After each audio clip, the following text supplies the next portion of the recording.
உன் நண்பனை பற்றி சொல், உன்னை பற்றி சொல்லுகிறேன். அதே மாதிரி உன் எதிரி யாருன்னு சொல்லு, உன்னுடைய பலத்தை பற்றி சொல்கிறேன். பழமா? என்ன பழங்க?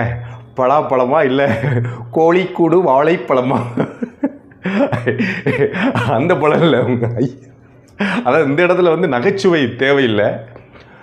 அதாவது நம்மளுடைய எதிரி யார் அப்படின்னு கேட்டால் நம்ம உடனே என்ன சொல்லுவோம்னா, ஊருக்குள்ளே பல எதிரி இருக்காங்க, அதெல்லாம் ஒன்றா ரெண்டா அப்படின்னு சொல்லி எதிரியுடைய லிஸ்ட்டு சொல்லுவோம். யாரை சொல்லுவோம் அப்படின்னு பார்த்தீங்கன்னா, அதாவது நம்மளுக்கு ஆமாசாமி போடாதவங்க, நம்மளுக்கு சால்ரை அடிக்காதவங்க இல்லையா, அவங்கள எதிரி லிஸ்ட்டில் வச்சுருப்போம். அதே மாதிரி நம்மளுடைய நியாயமற்ற கோபத்தை தட்டி கேட்டவங்க, அடுத்து நம்மளுடைய சோம்பேறித்தனத்தை நேருக்கு நேர் சொன்னவங்க, சோம்பேறியாக இருக்குது அப்படின்னு சொன்னவங்க, அடுத்து நம்மளுடைய முயலாமையே நேருக்கு நேர் சொன்னவங்க, கொஞ்சம் முயற்சி பண்ணியா அப்படின்னு சொல்லி முயலாமையே நேருக்கு நேர் சொன்னவங்க. இந்த மாதிரி நம்மளுக்கு நல்ல விஷயங்கள் சொன்னவங்கள பூரா நம்ம என்ன பண்ணிப்போம் அப்படின்னா எதிரியாக்கி வச்சுருப்போம். உண்மையிலேயே நியாயமாக சொல்ல போனால் அவங்க தான் நம்முடைய வெல்விஷர், நம்ம நல்லா இருக்கும்னு நினச்ச நபர்கள் அவங்க தான். ஏன்னா இந்த மாதிரி விஷயங்கள் நம்ம நேருக்கு நேர் சொல்கிறாங்க இல்லையா.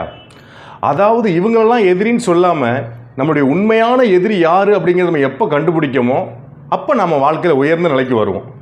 நான் வந்து என்னுடைய எதிரி யாருன்னு கண்டுபிடிச்சிட்டேன். அப்படியாங்க கண்டுபிடிச்சிங்களா, சொல்லுங்கள். அதாவது நம்மளுடைய நெகட்டிவ் தாட்ஸ், நம்முடைய தீய சிந்தனை இருக்குது பார்த்தீங்களா, அதுதான் நம்முடைய முதல் எதிரி.